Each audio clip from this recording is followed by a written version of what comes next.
నమస్కారం స్నేహితులారా, మీరందరూ ఎలా ఉన్నారు? మళ్ళీ మీ స్వంత ఛానల్కి మీకు హార్దిక్ స్వాగతం.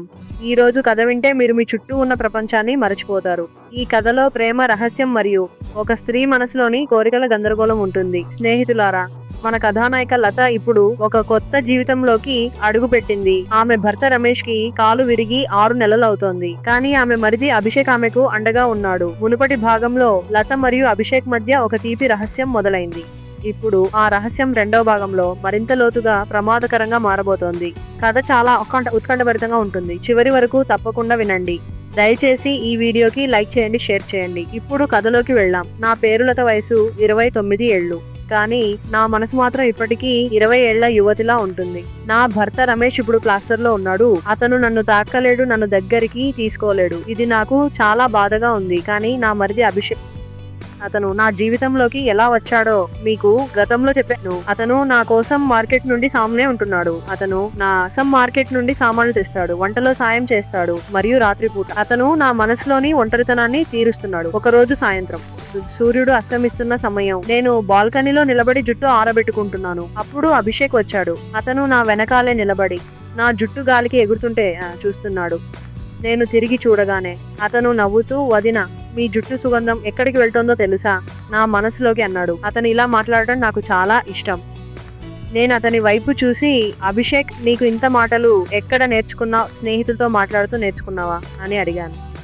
అతను నా దగ్గరికి వచ్చి, లేదు వదిన, మీరు నాకు ఇంత సన్నిహితంగా ఉండటం వల్లనే నా నోటి నుండి పూలు రాలుతున్నాయి అన్నాడు. ఆ సాయంత్రం అతను నా చేతులు పట్టుకున్నాడు. అతని చేతులు వెచ్చగా బలంగా ఉన్నాయి. అతను నన్ను దగ్గరికి లాగి, వదిన, ఈ మధ్య మీరు ఎంత బాగా కనిపిస్తున్నారో మీకు తెలుసా? మీరు నడిచే విధానం, మీరు మాట్లాడే విధానం ప్రతిదీ నన్ను పిచ్చివాడిని చేస్తోంది అని గుసగుసలాడాడు. నేను అతని ఛాతీ మీద చేయి వేసి, అభిషేక్, నువ్వు నాకు కావాలి. కానీ మనం ఎంత జాగ్రత్తగా ఉండాలో నీకు తెలుసు. రమేష్ ఇంట్లోనే ఉన్నాడు. అతను నా చెవిలో, అన్నయ్యకి మందులు వేసి పడుకోబెట్టాక రాత్రి 11 గంటలకు నేను వస్తాను. మీరు నా కోసం ఎదురు చూడండి అన్నాడు. ఆ మాట వినగానే నా గుండె వేగంగా కొట్టుకోవడం మొదలైంది. రాత్రి 11 గంటలు అవుతున్నాయి. రమేష్ నిద్రపోయాడు. నేను పడక గదిలో కూర్చుని ఒక చిన్న దీపం వెలుగులో అభిషేక్ కోసం ఎదురు చూస్తున్నాను. నా శరీరం అతని కోసం దాహంతో ఉంది. తలుపు తెరుచుకుంది. అభిషేక్ లోపలికి వచ్చాడు. అతను ఒక సన్నని లుంగీ మాత్రమే ధరించి, శరీరం మీద నీటి బొట్లు ఆరిపోతున్నాయి. అతను ఇంకా స్నానం చేసి వచ్చాడు. అతని శరీరం చాలా అందంగా, ఆకర్షణీయంగా ఉంది. నేను లేచి అతని దగ్గరికి వెళ్ళాను. నేను అతని భుజాలు పట్టుకుని, అభిషేక్, ఈ రాత్రి నువ్వు నాకు పూర్తిగా సమర్పించుకోవాలి. ఇక సిగ్గు వద్దు అన్నాను. నేను అతన్ని మంచం మీదకు లాగాను. అతను నా పైకి వచ్చి నా ముఖాన్ని చూశాడు. అతని కళ్ళలో ఒక అడవి మెరుపు ఉంది. అతను నా చెంపను తడిమి, వదిన, మీ శరీరం నాకు దేవాలయం లాంటిది. నేను దీన్ని ఆరాధించాలనుకుంటున్నాను అన్నాడు. తర్వాత అతను నా పెదాలను ముద్దాడాడు. ఆ ముద్దు చాలా లోతైనది, చాలా తీవ్రమైనది. అతని పెదాలు నా మెడవైపు, భుజాల వైపు ప్రయాణించాయి. నేను నా వేళ్లను అతని జుట్టులో చిక్కుకుని అతని తలను నా ఛాతీ దగ్గరికి నొక్కాను. అతను నా శరీరంపై ప్రతి అంగుళాన్ని ముద్దాడుతూ నాలో ఒక కంపనాన్ని సృష్టించాడు. ఈసారి అతను మునుపట్లా అతివేగంగా కాకుండా చాలా నెమ్మదిగా, చాలా లోతుగా ఉన్నాడు. అతను నా శరీరంలోకి ప్రవేశించగానే నేను ఆనందంతో మూలుగుతూ, అభిషేక్, ఇలాగే ఆగకు అని అతని చెవిలో అన్నాను. అతను నన్ను భుజాల నుండి పట్టుకుని నా వేగంతో కదులుతూ నన్ను ఒక కొత్త లోకానికి తీసుకెళ్లాడు. అతని శరీరం చెమటతో తడిసిపోయింది. ఆ రాత్రి మేము 3 సార్లు ఒకటయ్యాము. తెల్లవారు జామున 3 గంటలు మేమిద్దరం అలసిపోయి ఒకరి చేతుల్లో ఒకరు నిద్రపోయాం. నా కళ్ళు తెరిచినప్పుడు అభిషేక్ నన్ను గట్టిగా కౌగిలించుకుని నిద్రపోతున్నాడు. అతని శ్వాస నా మెడ మీద పడుతోంది. నేను అతని ముఖం చూసి ఒక్క క్షణం ఆలోచించాను. ఇతను నా మరిది, నేను ఏం చేస్తున్నాను? కానీ ఆ ఆలోచన క్షణమే మాయమైంది. ఎందుకంటే అతను నాకు ఇచ్చిన ఆనందం ముందు ప్రపంచం మొత్తం చిన్నదిగా అనిపించింది. నేను లేచి వంటగదికి వెళ్లి కాఫీ చేశాను.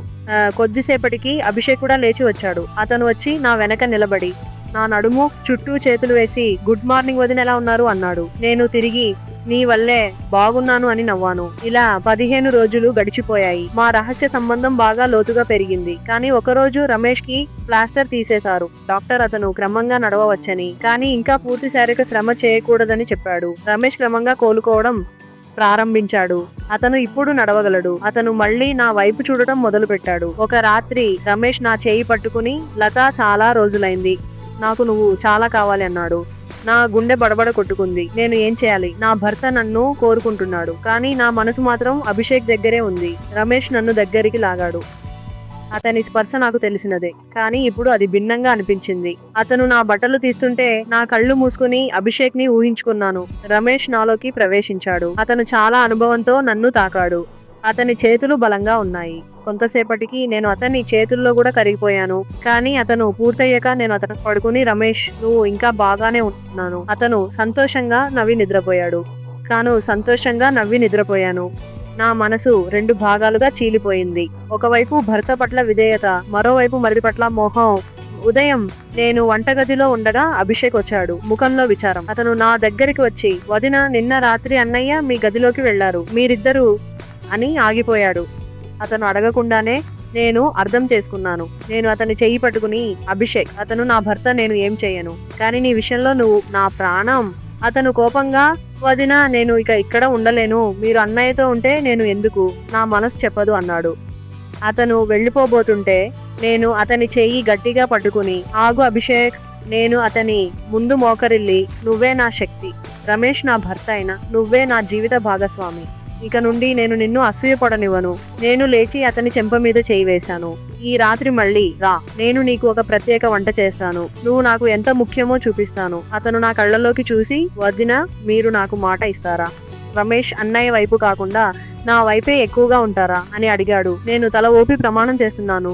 నువ్వు రాత్రి రమ్మంటే నేను వస్తాను. అంతేకాదు, నేను రమేష్ను ఒప్పించి పక్క గదిలో పడుకోబెట్టాను. ఇక మనకి అడ్డంకి ఎవరూ లేరు. అభిషేక్ ముఖంలో నవ్వు వచ్చింది. అతను నన్ను ఎత్తుకుని చుట్టూ తిప్పాడు. కానీ స్నేహితులారా, ఈ లోకంలో రహస్యాలు ఎప్పుడూ దాగి ఉండవు.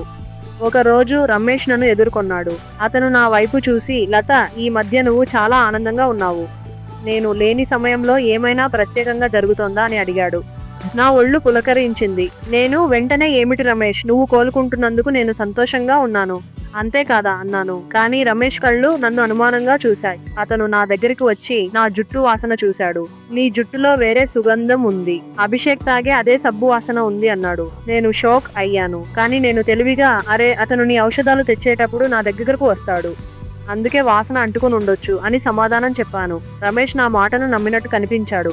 కానీ ఆ రాత్రి నేను అభిషేక్ గదికి వెళ్లబోతుండగా రమేష్ నిద్రపోలేదు.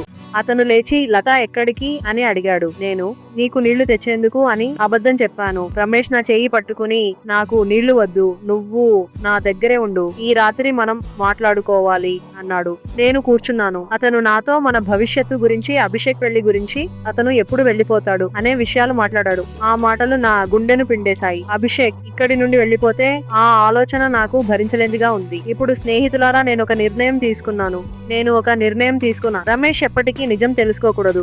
అభిషేక్ నా జీవితంలో ఉండాలి. అతను నా శక్తి. నేను రమేష్ కి మంచి ప్రేమికురాలిని అవ్వాలి. దానికోసం నేను రమేష్ శ్రద్ధను మళ్లించాలి.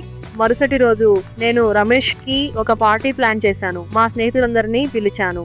పార్టీలో అందరూ ఆనందంగా ఉన్నారు. రమేష్ మద్యం తాగాడు. అతను నా గురించి గర్వంగా అందరితో చెప్పుకున్నాడు. రాత్రి అందరూ వెళ్లిపోయాక రమేష్ నన్ను కౌగలించుకుని, లత, నువ్వు నా జీవితంలోనే ఉత్తమమైన స్త్రీవి, నీ కోసం నేను ప్రాణాలు కూడా ఇస్తాను అన్నాడు. అతని మాటలకు నాకు కొంచెం బాధేసింది. కానీ నేను నవ్వి, నాకు నువ్వు చాలు రమేష్ అని అతని తలను నా ఒడిలో పెట్టుకుని నిద్రపుచ్చాను. రమేష్ నిద్రపోయాక నేను నెమ్మదిగా లేచి అభిషేక్ గదికి వెళ్ళాను. అతను నా కోసం ఎదురు చూస్తున్నాడు.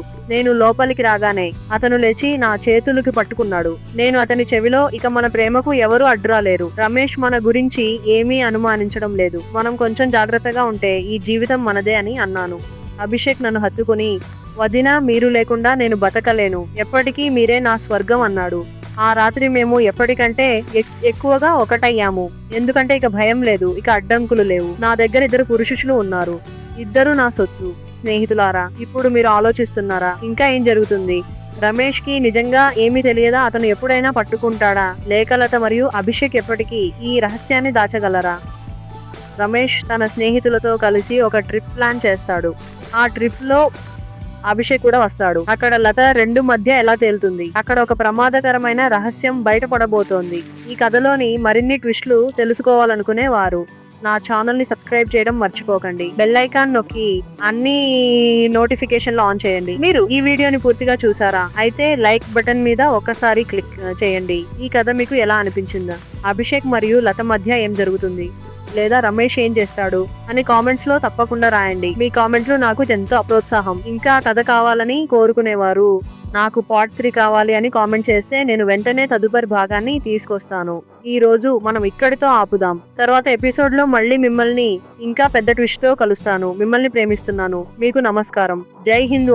ఒక ముఖ్యమైన విషయం, ఈ కథంతా కల్పితం. దయచేసి దీన్ని వినోదం కోసం మాత్రమే తీసుకోండి. మీ అభిప్రాయాలు తెలపడం మర్చిపోకండి. ధన్యవాదాలు.